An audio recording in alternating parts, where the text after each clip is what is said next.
fire aboard Disney, a new lady is in the works, and a miracle at sea.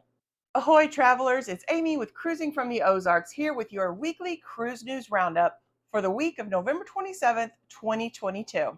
Carnival Miracle has finished its regularly scheduled dry dock and is one of the few to do so in the US of A.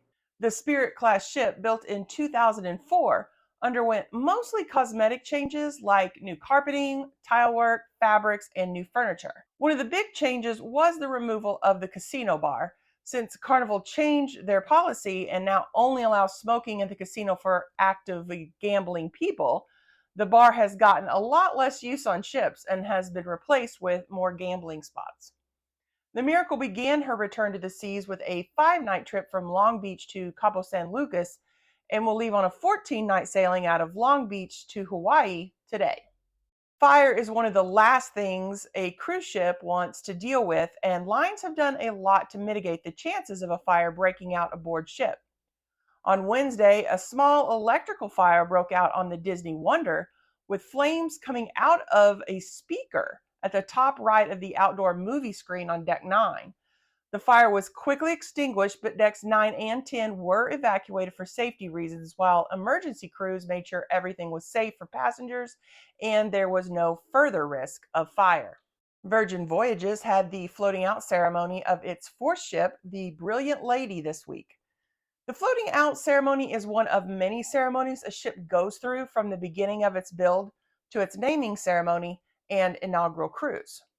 At this stage, the ship is first placed into water after the hull is completed and prior to being outfitted with all its interior components. The float out ceremony is taken very seriously. Prior to this ceremony, the ship doesn't even have an official name, but is usually known by a number instead.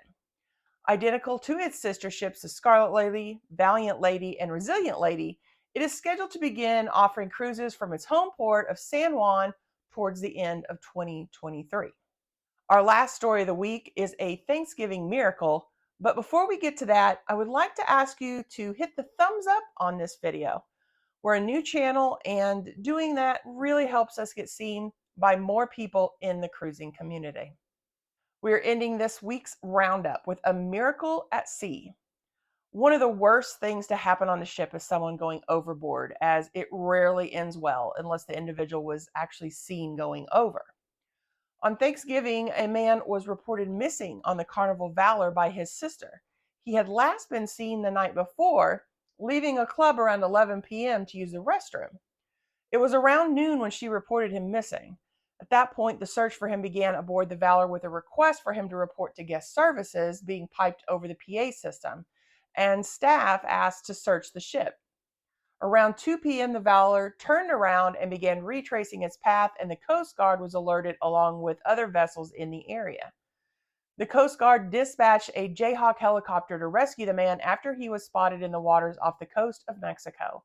Luckily, the warm and calm waters would have definitely helped his chance of survival while spending a night and most of a day out in the open ocean.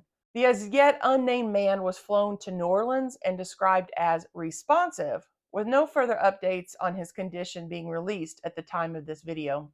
The Carnival Valor was released by the U.S. Coast Guard to resume its journey to Cozumel, Mexico, with Carnival's care team supporting the family aboard. This was truly a Thanksgiving miracle. And that's it for this week's Cruise News Roundup. Be sure to come back next week and catch up with what's happening in cruise news around the world.